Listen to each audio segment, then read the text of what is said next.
Hi friends, இன்றைக்கி நம்ம சேனலில் கீ கேக் தான் பார்க்க போகிறோம். கீ கேக் ரொம்பவே சூப்பராக நல்லா ஸ்பாஞ்சியாக நம்மளோட கீ கேக் வேணுமா, கண்டிப்பாக இந்த ரெசிபியை ட்ரை பண்ணி பாருங்கள். ரொம்பவே சூப்பராக வரும். அதுவும் நம்ம முட்டையும் இல்லாமல் அவனும் இல்லாமல் நான் செஞ்சு காட்ட போகிறேன். வாங்க எப்படி பண்ணலாம், அதுக்கு என்னென்ன இன்க்ரீடியன்ஸ் தேவை அப்படிங்கிறத தான் பார்க்கலாம். கீ ஒரு 1/4 கப் கீ எடுத்துக்கிறேன். அதுக்கப்புறம் அது கூடவே ஒரு 1/8 கப் அளவு நெய்யும் சேர்த்து ஆட் பண்ணிக்கிறேன். 1/8 கப் அப்படிங்கிறது எதுக்காக அப்படி சொல்கிறேன் அப்படின்னு பார்த்தீங்கன்னா, மெஷர்மெண்ட் கரெக்டாக உங்களுக்கு சொல்லணுங்கிறதுக்காக சொல்கிறேன். அப்படி இல்லைன்னா ஒரு 1 டேபிள் ஸ்பூன் எக்ஸ்ட்ராவாக நீங்கள் ஆட் பண்ணிக்கோங்க. 1/4 கப்பு நெய் கூட இன்னொரு 1 டேபிள் ஸ்பூன் அளவுக்கு நெய் சேர்த்துக்கோங்க.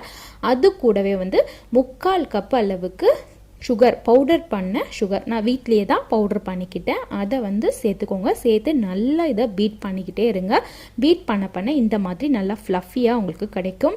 ஸோ இந்த மாதிரி ஓரளவுக்கு ஃப்ளஃபியாக வந்ததுக்கப்புறமா தயிர் ஒரு 1/2 கப் அளவுக்கு தயிர் சேர்த்துக்கலாம். இது கூட சேர்த்துட்டு இதையும் நல்லா மிக்ஸ் பண்ணிக்கோங்க. அதுக்கப்புறம் வெண்ணிலா எசன்ஸ் ஒரு 1 டீஸ்பூன் அளவுக்கு இது கூட சேர்த்துக்கலாம். சேர்த்துட்டு இதையும் நல்லா மிக்ஸ் பண்ணிக்கோங்க.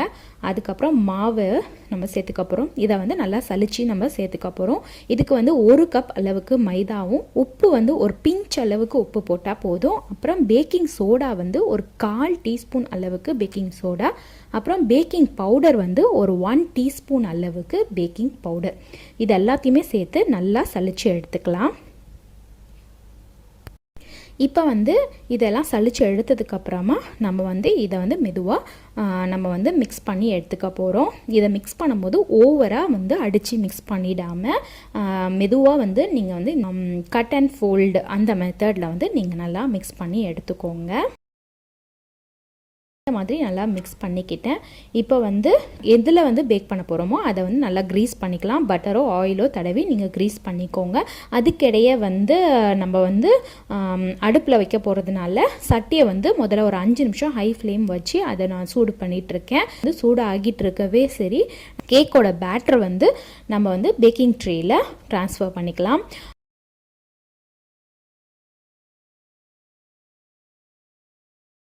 அதுக்கப்புறம் இப்போ அது நல்லா சூடு ஆனதுக்கப்புறமா ஒரு 5 நிமிஷம் நான் சூடு பண்ணதுக்கப்புறமா பேக்கிங் ட்ரேயை உள்ளே வைக்க போகிறேன்.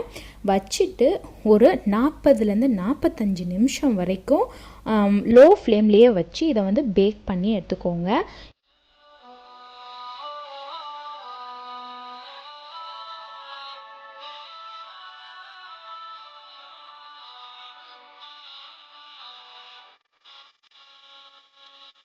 இது ஒரு 45 நிமிஷத்துக்கு அப்புறமா நீங்கள் ஓப்பன் பண்ணிவிட்டு அதுக்கப்புறம் சென்டரில் டூத்பிக் இன்சர்ட் பண்ணி நீங்கள் செக் பண்ணி பார்த்துக்கோங்க. அது க்ளீனாக வந்துச்சு அப்படின்னா உங்களோட கேக் நல்லா பேக் ஆகிடுச்சு அப்படின்னு.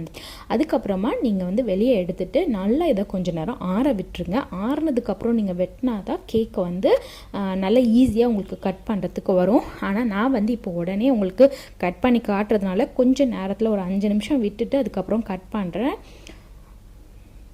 ஆனால் இதை கொஞ்சம் நேரம் ஆற விட்டுருங்க. ஸோ உங்களுக்கு கட் பண்ண ஈஸியாக இருக்கும். இல்லைன்னா ரொம்ப சாஃப்டாக இருக்கிறதுனால உடைய சான்சஸ் உண்டு.